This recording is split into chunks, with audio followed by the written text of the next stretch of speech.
रामायण की गाथा में राम सीता का प्रेम तो प्रसिद्ध है, लेकिन एक प्रेम कहानी ऐसी भी है जो समय की धूल में कहीं छिप गई।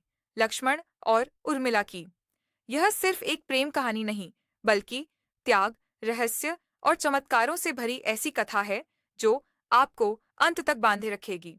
जनकपुर के उपवनों में एक दिन उर्मिला अपनी चित्रकला में लीन थी। तभी वहां अयोध्या के राजकुमार लक्ष्मण आए, जो राम के साथ स्वयंवर में आए थे। उनकी नजर जैसे ही उर्मिला पर पड़ी, समय थम गया। दोनों की आंखों में एक अनकहा संवाद हुआ। न कोई वचन, न कोई वादा, लेकिन कुछ था जो आत्मा से आत्मा तक पहुंचा।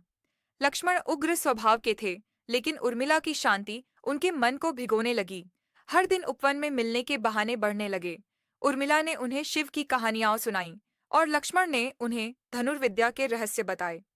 यह प्रेम धीरे धीरे आत्मिक बंधन में बदल गया। राम और सीता के विवाह के साथ लक्ष्मण और उर्मिला का भी विवाह हुआ।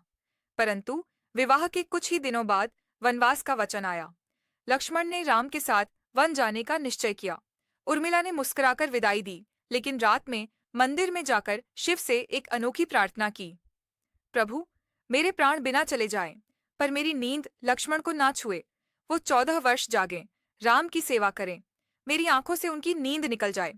14 वर्षों तक उर्मिला ने महल के एक कक्ष में ध्यानस्थ रहकर शिव की कृपा से स्वयं को नींद में रखा, ताकि लक्ष्मण रात दिन जागकर सेवा कर सकें। परंतु इस बीच अयोध्या में रहस्यमयी घटनाएं घटने लगीं। महल के चारों ओर अजीब रोशनी, विचित्र स्वप्न और अचानक खो जाने वाली सेविकाएं। लोग कहने लगे, उर्मिला केवल सो नहीं रही, वो किसी रहस्य की रक्षक है। महल के नीचे एक गुप्त द्वार था, जिसे केवल उर्मिला की ऊर्जा से बंद किया जा सकता था। वहां छिपा था काल दर्पण, एक ऐसा आईना जिसमें भविष्य दिखता था। रावण का एक गुप्तचर इस आईने की तलाश में था। उर्मिला का तप सिर्फ लक्ष्मण के लिए नहीं, उस दर्पण की रक्षा के लिए भी था। वनवास के अंतिम वर्षों में उर्मिला के कक्ष में कई बार परछाइयां दिखीं, जैसे कोई अदृश्य शक्ति उसे जगाने की कोशिश कर रही हो। एक रात्रि वह शक्ति उर्मिला के पास आई। वह स्वयं निद्रा देवी थीं। उन्होंने कहा, तुमने मेरी सत्ता को 14 वर्ष रोका है, अब मुझे बलपूर्वक आना होगा। उर्मिला मुस्कुराई और शिव का त्रिशूल सामने रख दिया। जब तक मेरे पति जागते हैं, मुझे नींद नहीं चाहिए। जाओ देवी, अभी समय नहीं हुआ। राम के अयोध्या लौटने पर लक्ष्मण दौड़े उर्मिला के पास, पर वो सो रही थीं, स्थिर, शांत।